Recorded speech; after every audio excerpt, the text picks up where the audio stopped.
హరి ఓం. అందరికీ నమస్కారం. గురు బ్రహ్మ గురుర్ విష్ణు గురుర్దేవో మహేశ్వర గురు సాక్షాత్ పరబ్రహ్మ తస్మై శ్రీ గురవే నమః. గురువు పట్ల భక్తి గౌరవాలతో మెలిగి పూర్వపు రోజుల్లో ఎందరో శిష్యులు లౌకికంగాను ఆధ్యాత్మికంగాను కూడా ఎంతో ఉన్నత స్థితిని పొందారు.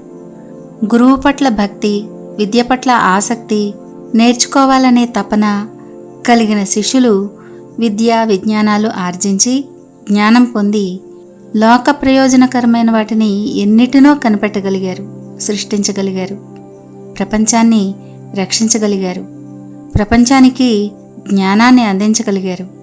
గురుభక్తి ఉన్నవారు తప్పనిసరిగా ఉత్తమమైన స్థితిని పొందగలుగుతారు. దానికి ఉదాహరణగా ఈరోజు గురువు పట్ల శిష్యుడు ఎలా ప్రవర్తించాలి, అసలు శిష్యుడు అనేవాడు ఎలా ఉండాలి, ఎలా నడుచుకోవాలి అనేది ఒక కథ ద్వారా తెలుసుకుందాం. పూర్వం ఒక అరణ్యంలో ధౌమ్యుడు అనే ముని ఆశ్రమం ఉండేది. అందులో ఆయన శిష్యులు అధ్యయనంతో పాటు గురువుగారికి సేవలు కూడా చేసేవారు. ఆ రోజుల్లో ఇప్పట్లోలాగా కాకుండా, అంటే విద్యార్థులకి చదువు మీద శ్రద్ధ ఉన్నా లేకపోయినా బలవంతంగా చదువు చెప్పి పై క్లాసులకి పంపించడం అనేది ఆ రోజుల్లో లేదు. ఆ రోజుల్లో విద్య నేర్చుకోవాలంటే శిష్యుడికి ఎంత శ్రద్ధ ఉంది, ఆ విద్య పట్ల ఎంత ఆసక్తి ఉంది అని పరీక్షించేవారు. ఆ పరీక్షలలో నెగ్గిన వారికి మాత్రమే విద్యలని నేర్పేవారు. ధౌమ్యుడి శిష్యులలో ఉపమన్యుడు అనేవాడు గురువుగారి పశువుల్ని కాసేవాడు. పశువుల్ని బేళ్లకి తోలుకుపోయి సాయంకాలం ఆశ్రమానికి తెచ్చేవాడు. అది గురువు అతనికి అప్పచెప్పిన పని. గురుపత్ని అతనికి ఆహారాన్ని సమకూర్చి పంపిస్తూ ఉండేది. ఒకరోజు ధౌమ్యుడు ఉపమన్యుణ్ణి, నీ ఆహారం ఏమిటి, నువ్వేం తింటున్నావు అడవిలోకి వెళ్ళిన తర్వాత అని అడిగాడు. అప్పుడు ఉపమన్యుడు, గురువుగారు, నాకు తల్లిగారు అన్నాన్ని మూటకట్టి ఇస్తున్నారు అని చెప్పాడు. అప్పుడు ధౌమ్యుడు తన భార్య దగ్గరికి వెళ్ళి అతనికి ఆహారాన్ని ఇవ్వడానికి వీల్లేదన్నాడు. ఉపమన్యుడు అందుకు సరే అని ఎప్పట్లాగే పశువుల్ని బేళ్లకి తోలుకుపోతూ ఉండేవాడు. ఒకరోజు ధౌమ్యుడు ఉపమన్యుణ్ణి మళ్ళీ అడిగాడు, నీకు ఆహారం ఏమిటి అని.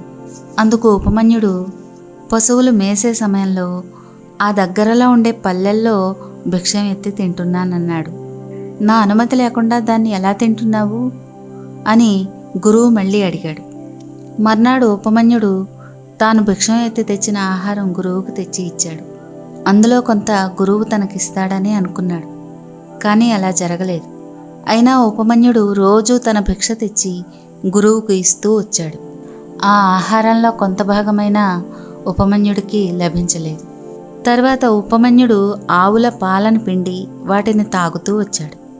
గురువుకి ఈ సంగతి తెలిసి ఆశ్రమంలో పాలు పితికితే ఆ పిండగా ఆవుల పొదుగులలో మిగిలిన పాలు దూడల సొత్తు అని చెప్పాడు. అంటే ఆవుల దగ్గర పాలు తాగడం ఉపమన్యుడికి నిషేధించబడింది గురువు చేత. ఉపమన్యుడు ఇదేమిటి అని అనుకోకుండా గురువు ఆజ్ఞ మేరకు పాలు తాగడం మానేశాడు. కానీ దూడలు ఆవుల దగ్గర పాలు తాగిన తర్వాత వాటి మూతలకి అంటిన నురుగుని ఉపమన్యుడు తీసుకున్నాడు. ధౌమ్యుడు అది కూడా నిషేధించాడు. ఎందుకంటే అతని మీద ప్రేమ కొద్దీ దూడలు హెచ్చు నురుగుని వదలవచ్చు. ఇంకా ఆ రోజు నుంచి ఉపమన్యుడు ఆ నురుగుని కూడా తీసుకోలేకపోయాడు. కానీ పాపం ఆకలి బాధకి తట్టుకోలేక ఏవేవో ఆకులు తినడం మొదలుపెట్టాడు. అలా చేస్తూ ఉండగా ఏదో ఆకుల రసం కళ్ళల్లో పడి అతని కళ్ళు పోయాయి. అతను తడువుకుంటూ ఆశ్రమానికి బయలుదేరాడు. దారిలో ఈ ఉపమన్యుడు ఒక కోనలో పడి దుర్బలత్వం వల్ల తిరిగి పైకి ఎక్కలేకపోయాడు. సహాయం కోసం అరవలేకపోయాడు. చీకటి పడిపోయింది. గోవులు ఆశ్రమానికి వచ్చాయి, కానీ ఉపమన్యుడు రాలేదు. అతనికి ఏదో ప్రమాదం జరిగిందని గ్రహించి గురువు అతన్ని వెతుక్కుంటూ బయలుదేరాడు. ఉపమన్యుణ్ణి పిలుచుకుంటూ అడవి అంతా తిరుగుతున్న గురువైన ధౌమ్యుడికి కనుమలో పడి ఉన్న శిష్యుడు బదులిచ్చాడు. శిష్యుడి దగ్గరకు వచ్చి జరిగింది తెలుసుకుని చాలా లోతుగా ఉన్న ఆ కనుమలోకి తాను కూడా దిగలేక దేవతల వైద్యులైన అశ్వినులను ప్రార్థించమని ఉపమన్యుడికి చెప్పాడు. ఆ అశ్విని దేవతల మంత్రాల్ని ఉపదేశించాడు. ఉపమన్యుడు గురువు ఆజ్ఞతో అశ్విని దేవతల్ని అలాగే ప్రార్థించాడు.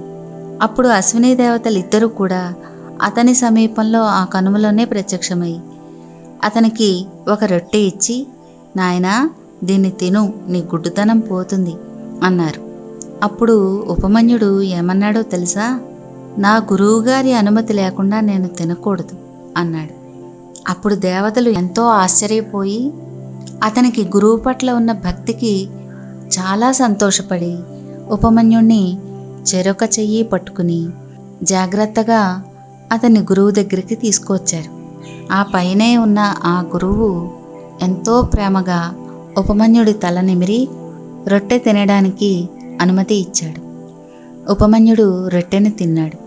వెంటనే అతనికి దృష్టితో పాటు సంపూర్ణ ఆరోగ్యం కూడా వచ్చింది. గురువు, అశ్విని దేవతలు అందరూ అతన్ని ఆశీర్వదించారు. గురువు సమస్త విద్యలు అతనికి క్షణకాలంలో ప్రసాదించాడు. ఈ విధంగా ఉత్తమమైన గురుభక్తిని ప్రదర్శించి ఆదర్శ విద్యార్థి అయ్యాడు.